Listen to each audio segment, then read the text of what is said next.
안녕하세요. 성서의 해석학 13번째 시간입니다. 하나님의 말씀에 따라 살아감. 제가 성경은 읽고 그냥 믿으면 된다, 이런 말씀들을 들어왔습니다. 정말 성경은 무조건 읽고 믿기만 하면 되는 책인가? 실제로 성경을 기록하고 편집하고 그것을 전승한 이스라엘 민족은 이 말씀이 무슨 뜻인가 하여 끊임없이 해석하고 분석하며 열심히 연구를 하는데, 우리는 우리 조상의 이야기도 아니고 우리 민족의 이야기도 아니고 우리의 언어로 되어 있지도 않고 그들의 역사를 전혀 알지도 못하고 풍속도 알지도 못하면서 무조건 읽으면 다 믿어지고 이해가 되는 것처럼, 그렇게 해야지 믿음이 좋은 것처럼 하지는 않았나, 그런 생각을 해보게 됩니다. 성경은 우리와 낯선 시대에 또 낯선 문화의 이야기고 우리가 전혀 알지 못하는 언어들로 기록되어 있습니다. 비록 한국말로 번역이 되어 있지만 원래의 뜻은 여전히 고대 히브리어와 헬라어로 되어 있는 것이죠. 그래서 그들의 문화와 역사와 그 언어와 그 공동체에 어떤 위기가 있었는지, 그리고 그 위기에 주신 하나님의 말씀의 원래 뜻은 무엇이었는지를 조금 더 해석을 하면 본 기자의 뜻, 그 말씀을 주신 하나님의 깊은 뜻을 헤아리는데 좀 더 접근하지 않을까 하고 생각해 보게 됩니다. 성경의 말씀을 생각할 때 저는 한 분의 랍비를 생각하는데요. 이 랍비는 요하난 벤 자카이라는 유대전쟁 시의 최고의 랍비셨습니다. 이제 로마는 당대 최고의 강국이었기 때문에 송영국에서 일어난 반란을 절대 용납하지 못했습니다. 그러나 유대인들은 강한 저항력으로 이제 아주 응집이 되어 있었어요. 그래서 벤 자카이 이 랍비께서는 유대가 망할 것을 알았습니다. 이 나라는 결코 내가 구할 수 있는 것이 아니다. 이 나라는 포기해야 된다. 그러나 이스라엘의 미래를 위해서 내가 할 수 있는 것은 무엇인가? 그래서 그분께서는 이제 제자들을 불러서, 최측근의 제자들을 불러서 이렇게 하십니다. 내가 흑사병에 걸려서 죽은 것으로 하고 관을 메고 예루살렘을 나가야 한다. 왜냐하면 이제 성 안에는 유다군이 지키고 성 밖에는 로마군인이 지키기 때문에 성 밖으로 아무도 나갈 수 없었어요. 그러나 이제 전염병에 걸린 사람은 거룩한 하나님의 성전이 있는 예루살렘에 묻지 못하는 정결법에 의해서 이제 관을 가지고 성 밖으로 나갈 수가 있었어요. 그래서 선생님이 죽었다고 소문을 내고 이제 관을 메고 머리를 풀고 드디어 성 밖으로 나올 수가 있었죠. 그렇게 성 밖으로 나가니까 또 로마군들이 철통같이 지키고 있죠. 너희들은 왜 왔느냐, 당장에 이제 잡아들이니까 여기 이 관에는 요하난 벤 자카이 우리 선생님이 베스파시안 장군님을 만나기 위해서 특별히 지금 나온 것이다. 베스파시안 장군도 요하난 벤 자카이 대학자를 잘 알고 있었습니다. 그분이 자기를 직접 만나러 왔다니까 이제 막사로 그 젊은이들을 불러들이죠. 그래서 젊은이들이 그 관을 메고 요하난 벤 자카이 선생님을 모시고 이제 오는 것입니다. 베스파시안 장군이 막사에서 나와 보니까 딱 젊은이들이 관을 딱 놓는데 관 뚜껑을 열니까 하얀 수염이 있고 까만 옷을 입은 딱 대학자가 나오는 거예요. 그러면 그 대학자가 나오더니 베스파시아누스 황제를 알현합니다 하고 정중히 절을 하는 것이었어요. 깜짝 놀랐죠. 분명히 아직 네로 황제가 살아 있는데 그런 얘기를 한다는 것은 반역이죠. 사실 베스파시아누스는 황족도 아니고 귀족도 아니었어요. 그는 평민 출신이다가 로마 출신도 아니었어요. 소아시아의 아버지가 이제 세리를 해서 부유했지만 그는 평민이었고, 그가 열심히 노력해서 장군이 되었지만 이제 네로의 별장에 초대되어 가지고 디너 쇼에 갔는데 네로가 지겨운 시를 하고 있으니까 이 장군이 듣다 졸려가지고 졸았어요. 근데 그 네로가 봤어요. 네로의 괘씸죄에 걸려서 좌천이 됩니다. 그래서 시골에서 양복만 하고 있었는데 유다 전쟁이 벌어집니다. 유다 전쟁은 전 세계 모든 사람들이 알고 있죠. 유다는 비록 작은 나라지만 대단히 저항력이 강한 민족이기 때문에 쉽게 이길 수 없다. 로마도 쉽게 이길 수 없다. 명장을 보내야 한다. 할 수 없이 네로가 베스파시아누스를 다시 유다 전쟁에 보내게 됩니다. 그래서 베스파시아누스가 여기 왔는데 자기를 황제라고 부르는 것은 큰일 날 일이죠. 아니 왜 나를 황제라고 부르느냐. 요하난 벤 자카이가 그럽니다. 장군님, 내가 정세를 모르는 것이 아니요 나는 하나님으로부터 예언을 하는 것입니다. 당신은 1년이 되기 전에 황제가 될 것이요. 네로가 문제가 아니고 당신은 황제가 될 것인데 만약에 황제가 된다면 내 부탁을 꼭 들어주시겠습니까? 그렇게 나오는 것입니다. 그렇다면 정말 이 베스파시아누스는 황제가 되었을까요? 네, 그때는 네로 황제가 살아 있었죠. 그렇지만 네로 황제가 폭동 때문에 자살을 하고 그 후로 3명의 군부 쿠데타가 일어나지만 그들도 다 죽게 되고 결국은 군대에 의해서 추대된 베스파시아누스가 결국은 로마에 가서 대관식을 하고 제9대 로마 황제가 되죠. 9대 황제가 되어서 그가 건설한 것이 바로 로마의 꽃이라고 하는 콜로지움을 그가 건설을 하게 됩니다. 그래서 베스파시아누스에게 청했던 요하난 벤 자카이의 요청은 무엇이었을까요? 그가 한 요청은 예루살렘 시를 보호해달라 혹은 성전을 파괴하지 말라 이런 것이 아니었어요. 그것은 예루살렘은 여기 있고요. 요빠가 여기 있는데 그 밑에 있는 작은 마을 야브네라고 하고 얌리하다라고도 하는 이 마을에 내가 조그만 학교를 하나 세울 테니까 학교를 세우도록 승인을 해줄 것과 이 마을을 파괴하지 말아달라는 부탁을 한 것이었습니다. 첫 번째, 베스파시아누스가 생각할 때 자신을 황제로 예언한 이 심상치 않은 대학자의 얘기가 예사롭지 않게 들렸어요. 그때부터 이제 베스파시아누스 심장이 뛰기 시작했죠. 그러면 그럴 수도 있겠구나 하고 꿈을 꾸게 되었죠. 그러니까 이 예언자를 존중을 하죠. 그리고 그가 요구하는 것이 성전이라든지 굉장히 곤란한 문제가 아니라 조그만 시골 동네 학교 하나 세우겠다는데 what a big deal. 그건 뭐 할 수 있습니다. 그렇게 해드리죠. 그런데 무슨 학교를 세우려고 하십니까? 네, 저는 성경을 가리키는 학교를 하나 세우려고 합니다. 네, 그러세요. 조금도 불편하게 생각하지 않았어요. 정말 아닌 게 아니라 1년이 못 돼서 그 다음 해에 그는 황제가 되어서 가고 그의 아들 티투스 장군에게 이제 예루살렘을 멸망시킬 때 결코 얌내는 건드리지 말 것과 그곳에 학교 세우는 것을 승인해 줄 것을 당부하고 그는 로마로 대관식을 하러 떠납니다. 아들 티투스는 아버지에 의해서 나중에 10대 황제가 되는 분이죠. 그래서 티투스가 예루살렘은 파괴시키지만 야브네를 보호하고 그곳에 학교 세우는 것을 승인하게 됩니다. 그렇다면 벤 자카이는 무슨 생각을 했던 것일까요? 성전이 무너지고 백성이 다 뿔뿔이 흩어지고 나라가 망하는데 조그만 성경 학교를 세워서 그는 무엇을 하려고 했던 것일까요? 그가 생각했던 것은 우리에게 하나님의 말씀만 있다면, 이 말씀만 가리켜서 이 말씀을 우리가 보존할 수만 있다면 이스라엘은 결코 망하지 않을 것이다. 바로 그가 그것을 보았던 것입니다. 네, 많은 세월이 지나서 로마는 지금 박물관에 가야 있죠. 그러나 이스라엘은 지금도 생생히 살아있는 것입니다. 바로 하나님의 말씀으로 그들은 응집되어서 살아갈 수 있었던 것이죠. 2000년이란 긴 세월 동안 그들은 뿔뿔이 흩어져서 여기저기서 수많은 고난을 받아야 했었지만 그 말씀을 붙들고 하나님은 누구신가? 이스라엘은 누구인가? 이스라엘은 어떻게 살아야 하나? 자신의 정체성을 밝히고 연구하면서 살아남게 된 것이죠. 여기에 있는 이 사진은 12살 먹은 소년이 성년식을 하는 사진입니다. 성년식을 하기 위해서는 반드시 율법을 모세오경을 읽고 쓰고 해석할 수 있어야 하죠. 그래서 12세가 되기 전에 부모님들은 반드시 아이를 성경을 읽고 쓰게 하도록 만들어야 됩니다. 반드시 히브리어로 하는 것이죠. 그래서 성년식을 할 수 있는 것이죠. 이렇게 자신의 아이를 성년식을 하기 위해서 유대인들은 성경을 가르쳐야 했습니다.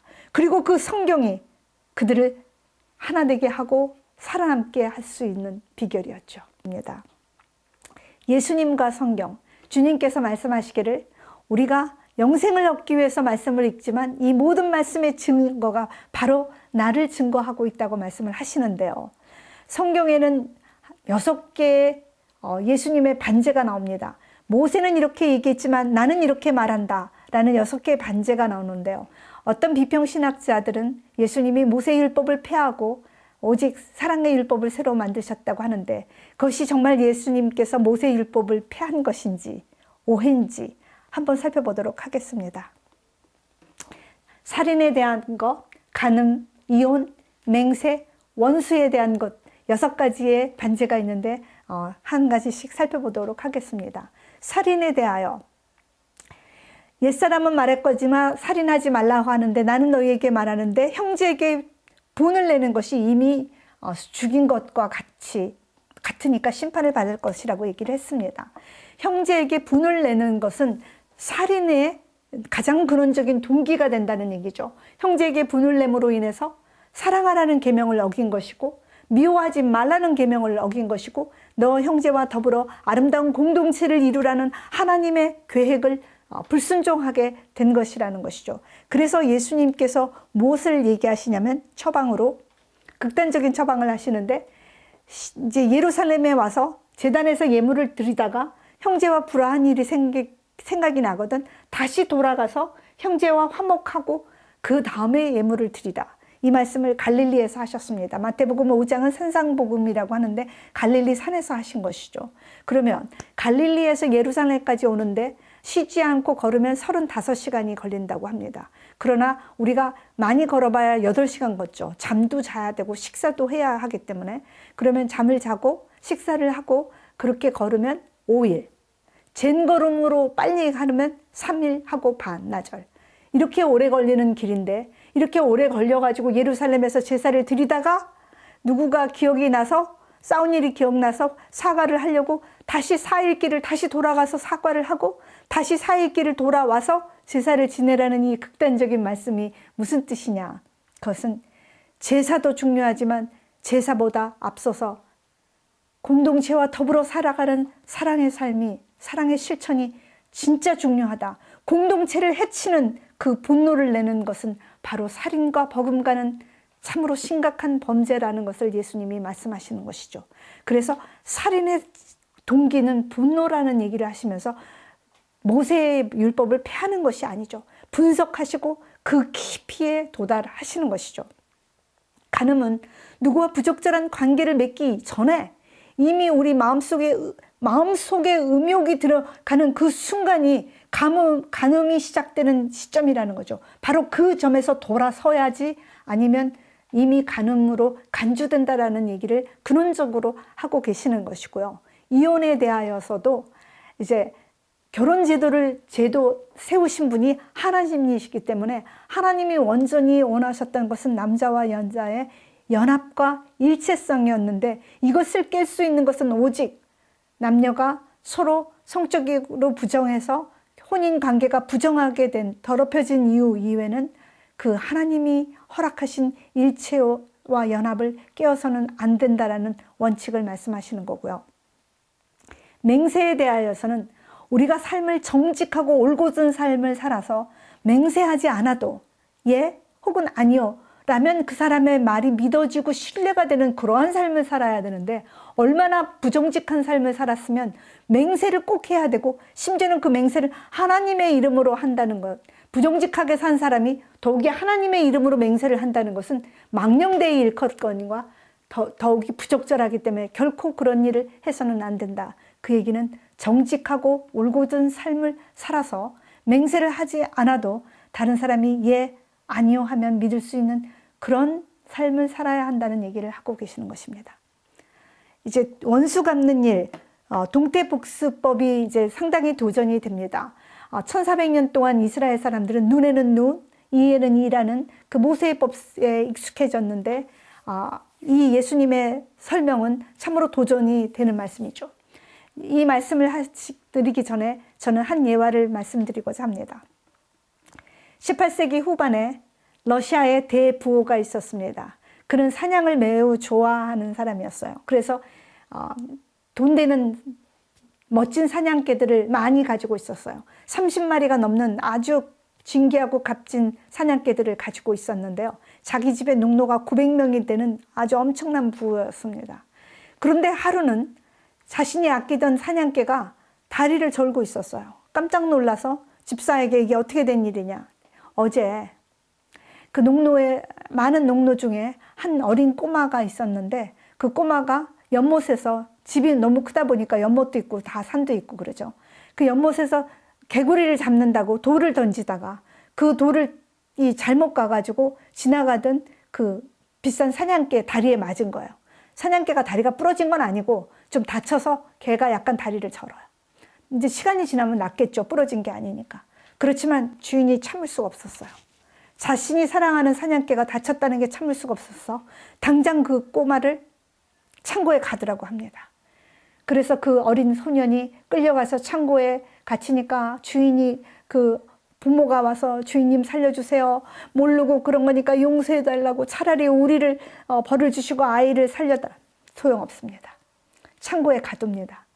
그 추운 러시아에 밤에 창고에서 밤새도록 이 소년은 떨고 있어요. 뒷날 아침에 모든 농노들이 그 어린 꼬마가 어떻게 될까 걱정이 돼가지고 다 불안한 눈으로 내다보고 있는데 이 아이가 이제 하녀가 한 분 들어와서 아이의 옷을 벗깁니다.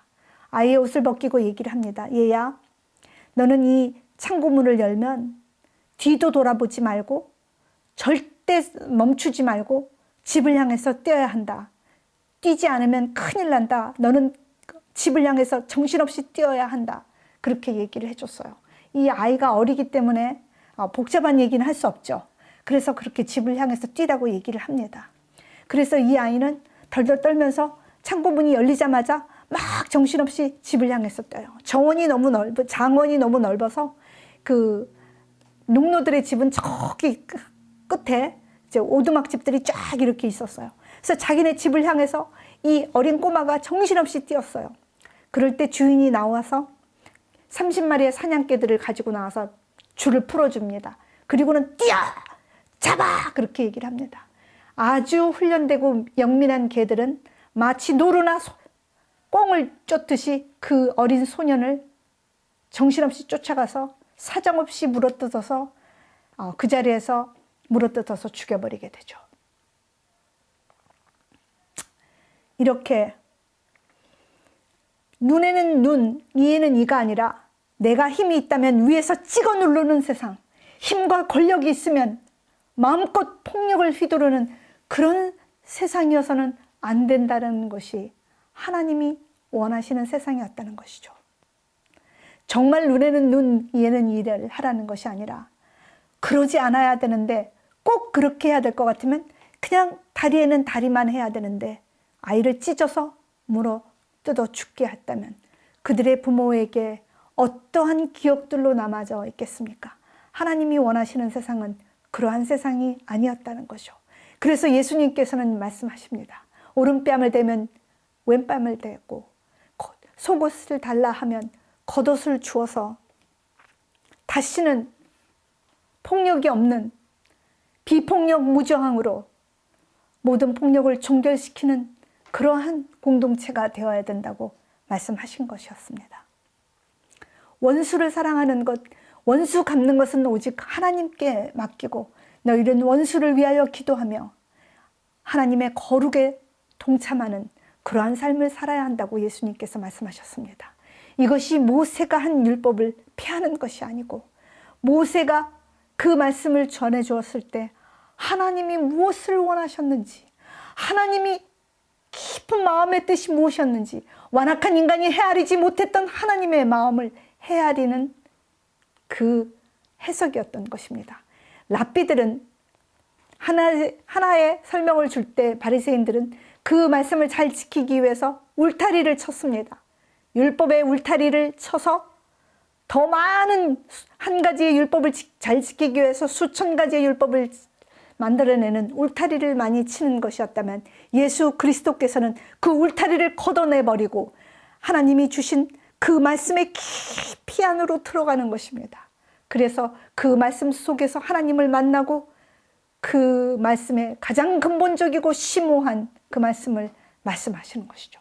그리고는 그 말씀대로 살아가시는 것이 바로 예수님이신 거죠. 성경과의 교제, 성경과의 교제를 생각하면 또 저는 한 이야기를 생각합니다. 예루살렘에 대단히 부자가 살고 있었어요. 칼바 사부아라는 아마 당대 최고의 부가자였을지도 모르겠어요.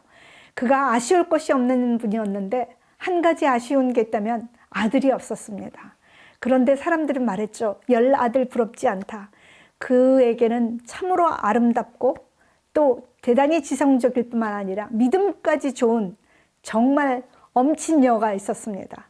그렇게 예쁜 딸이 있었는데 이 딸이 문제예요. 뭐가 문제냐? 돈도 많죠. 예쁘죠. 지성적이죠. 성숙했죠. 뭐가 문제냐? 이스라엘의 혼기가 차니까 이스라엘의 수많은 남자들이, 예루살렘의 수많은 남자들이 번호판 뼈 뽑고 이제 골목 돌아서 쫙 섰는데 그 좋은 총각들, 예루살렘의 그 많은 총각들 다 마다하고 자기 집에서 자기 양을 치는 거렁뱅이 목동 청년을 좋아하는 것이야. 아버지 열받아. 아니 잠깐 좋아하는 거는 있을 수 있는 일이지만 그 청년하고 끝끝내 결혼을 하겠다고 하니까 아버지가 사보아가 진짜 화가 났어요. 그래서 칼바 사보아가 얘기를 합니다. 라헬, 너가 진짜로 그 사람이랑 좋아한다면 나는 너에게 아무 재산도 물려줄 수 없고 널 축복해 줄 수 없다. 그런데 딸도 만만치 않습니다. 아버지, 제가 원하는 것은 아버지의 재산이 아닙니다. 언젠가 아버지가 마음이 변하시면 저에게 축복해 주세요. 그리고는 집을 나갑니다. 재산 하나도 안 받고 옷 2벌만 싸가지고 나갑니다. 그리고 이 벤 요셉이랑 살게 되죠. 너무 가난하기 때문에 예루살렘에서는 못 살고 유다 산지에서 사는데 이 벤 요셉은 가난하지만 아주 심성이 반듯한 청년이었어요. 근데 너무 가난해서 정말 낯 높고 기억자도 몰라서 성경을 읽을 줄도 모르고 쓸 줄도 몰라요. 그래서 라헬은 참 행복했지만 그와 사는 삶이 정말 마음이 아팠던 것은 그의 사랑하는 남편이 성경을 읽을 수도 없고 쓸 수도 없는 것이 너무 마음에 아팠어요. 그래서 얘기를 했죠. 난 당신이 돈이 없고 다 좋은데 성경을 읽고 쓰는 사람이 되었으면 좋겠다고. 이왕이면 정말 학자가 되면 더 좋고. 그래서 사랑하는 아내 라헬의 소원을 들어주기 위해서 그가 결심을 합니다. 라헬, 내가 비록 40이라는 나이가 되었지만 지금이라도 당신이 원한다면 내가 공부를 시작하겠다. 그래서 그가 40이 된 중년의 나이에 예루살렘에 가게 됩니다. 나무를 열심히 나무를 주워서 또 팔아서 집에 보태고 남은 돈으로 이제 예루살렘에서 공부를 시작하는데요. 아이들이 여러분 보셨다시피 12세가 되면 성인식을 해야 되기 때문에 공부를 시작하기 때문에 그가 공부를 같이 해야 되는 학생들은 10살도 안 된 더 어린 아이들, 자기는 선생님보다도 더 나이가 많았지만 조금도 개의치 않고 정말 밤이나 낮이나 열심히 공부하죠.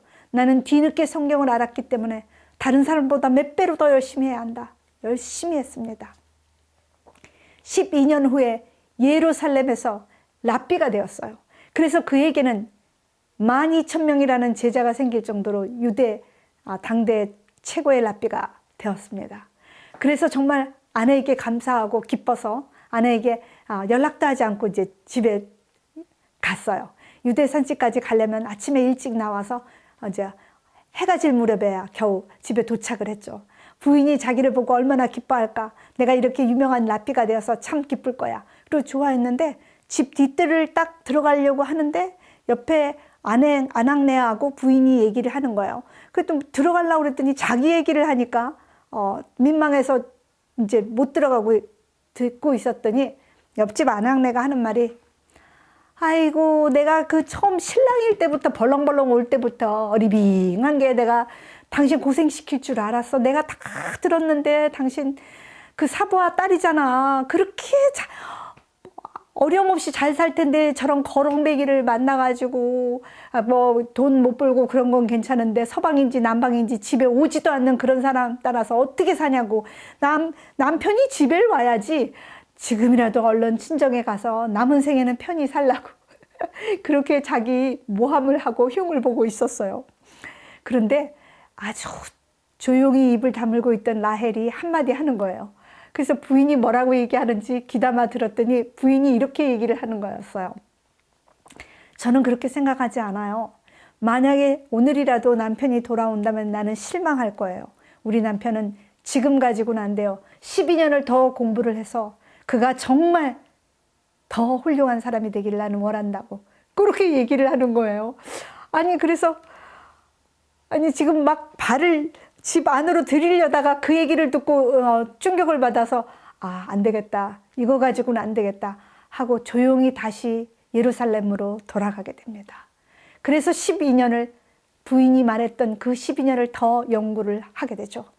처음 12년을 공부했을 때 그는 예루살렘의 최고의 랍비가 되었는데 다시 돌아가서 12년을 공부하고 이스라엘 역사상 가장 위대한 랍비 중에 한 분이 되셨습니다.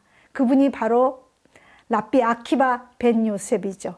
이분이 바로 무슨 일을 하셨냐면 최초로 그 미드라시와 미시나를 편집하신 분이 되었고요. 4개 국어에 능통해서 로마의 사절단으로 보낼 때 항상 대표 사절단으로 가게 되었죠.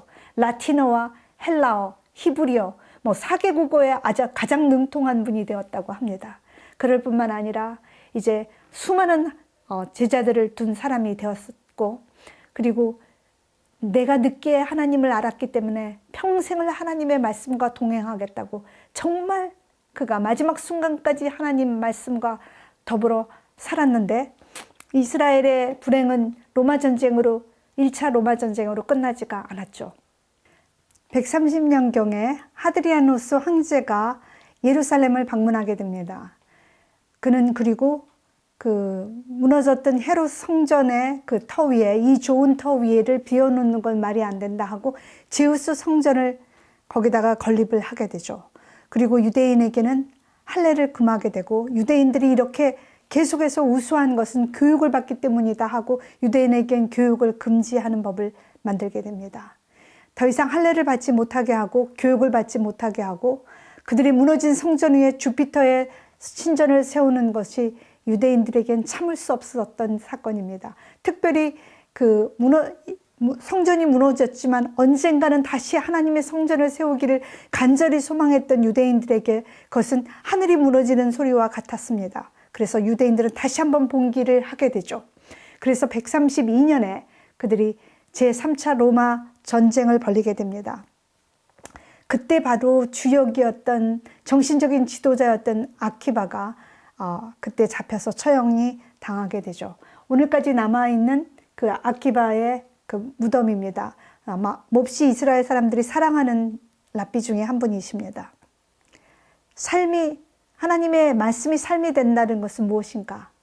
그것은 하나님의 말씀을 늘 읽고 명상하고 쓰고 가까이 대하여서 드디어 내가 믿는 하나님이 누구신지 그 하나님을 알게 되는 것이고 그 하나님을 알게 되어서 우리의 지난날의 가치관이 변화돼서 새로운 가치관을 갖게 된다는 것이고 이렇게 가치관이 변화되니까 이제 우리의 선택이 달라진다는 것이죠. 우리가 예전에 먹었던 것, 입었던 것, 했던 것들이 변화되어서 새로운 것들, 과거에는 이런 것은 내가 손해보는 거니까 하지 않았다고 생각했던 것들을 할 수 있는 변화된 선택을 한다는 것이죠. 이렇게 다른 선택을 하며 다른 가치관으로 변화된 삶을 날마다 살면서 주님과 동행해서 하루하루 동행해서 하늘, 유리, 바닷가까지 함께 가는 것. 이것이 바로 저와 여러분의 소망이 아닐까 생각해 봅니다. 지난 13주 동안 성서 해석학 저와 함께 해주신 여러분들께 진심으로 감사를 드리며 우리의 삶이 힘들고 어렵고 여러 가지 절망스러운 소식들이 많이 전해오고 있지만 그럼에도 불구하고 여전히 흔들리지 않고 주님과 말씀 안에서 동행하여 하늘 유리 바닷가에 다 함께 만나시게 되기를 간구드리며 감사를 드립니다.